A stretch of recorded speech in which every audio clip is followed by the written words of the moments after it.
Morning, guys. Welcome to Coffee Chat.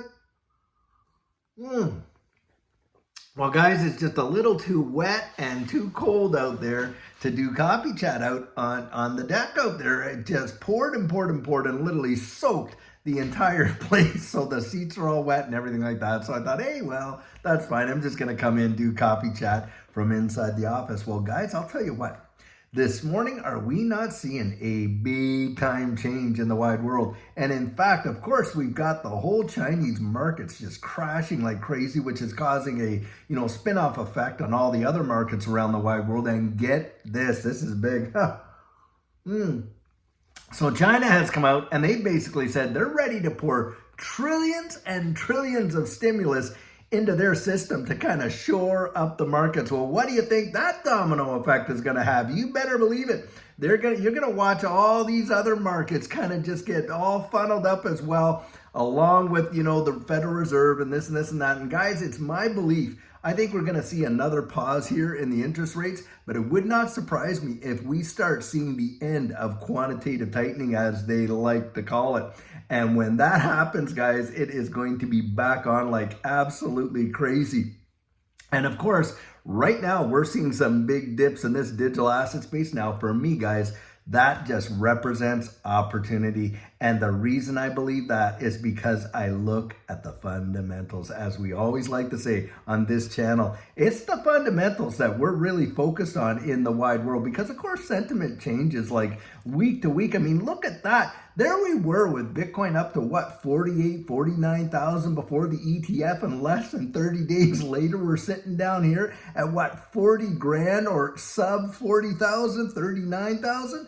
That right there shows you sentiment. Do you know how many billions? I mean, it's a massive amount of money to move Bitcoin $10,000 in price. Wow. And get this, guys, the way I look at it, as far as I'm concerned right now, Wall Street controls Bitcoin. There you have it. It is not, if you think Bitcoin is decentralized for all these Bitcoin maxis, for the Max Kaisers of the world, well, you just vacated, that distinction big time when you got into these BTC ETFs. Wow, I'll tell you. And guys, that is the same thing for any others that become, get these ETFs, whether it be Ethereum, XRP, or whatever. As far as I'm concerned, that has been the plan since day one, to eventually roll this entire digital asset space into, the traditional markets, to throw all the keys into their hands to all the locks, you know what I mean? And it's about controlling the establishment, giving the establishment and maintaining the control, because that's the way it's always been. And this is the deal, guys, in the wide world, and we know it. It's their golden rule, isn't it? He who holds the goals makes the rules. Now, think about it from this capacity.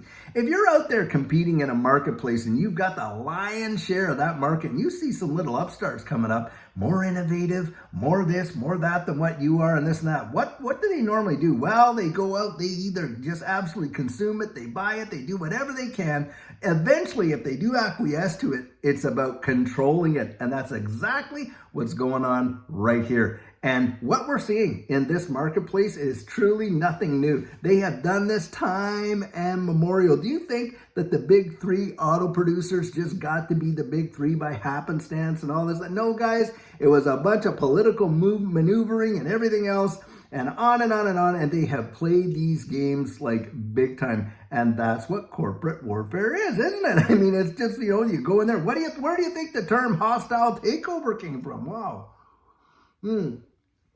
And this is what we're seeing in this marketplace. But this is the deal, guys. When I look at it from this perspective, look, I can't be a whale in the terms of what people would think of a whale is.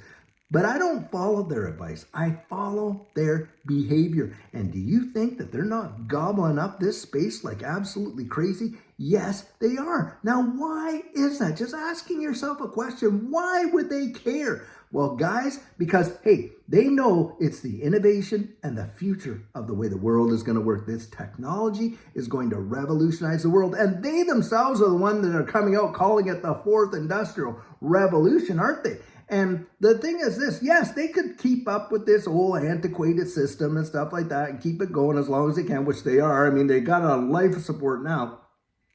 But they know that it can't stay alive forever. And this is where, guys, they are getting right ready to flip their switches. They're already there. And this whole argument, you got all these kind of people coming out talking about, oh, the private ledgers on CBDCs, that they have XRP. No, they don't. The central bank digital currency private ledgers that are modeled after the XRP ledger, mind you, are not utilizing XRP. What is it? It's the sovereign currency of their central banks, just like the Federal Reserve. The US dollar right now is the sovereign currency for the United States. Well, when we go into a central bank digital currency, what do you think is going to go down, guys? You guessed it. It is going to be the sovereign currency, and that's where monetary policy, monetary controls, and all that gets into play. Now, listen to this.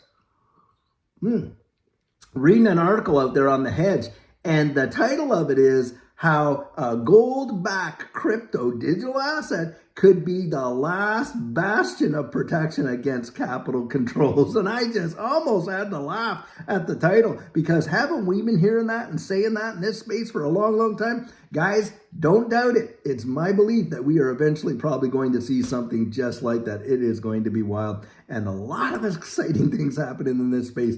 And guys, for me, dips are for buying and not for crying. Absolutely, 100%. Come on, have you reached all your accumulation goals? My guess is you haven't. I know Judy and I haven't, and we hold a significant sum. But we're still accumulating month by month, week by week, day by day, just like we do. We take advantage of these dips because we believe in this space and we're looking at the future. And like I just said there, I don't follow their advice, but I do follow their behavior. And what are they doing? They're gobbling it up like crazy, aren't they?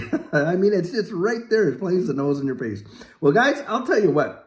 Exciting things are on the way in this space. Just keep your chin up. Don't let yourself be focusing on the day-to-day price action and losing your confidence in what you know you hold. That's the way I look at it. And by the way, if you've lost confidence and you don't believe in it anymore, then don't hold it. I wouldn't hold something I had no confidence in. Then maybe it's time for you to vacate your and just get off the bus, Gus.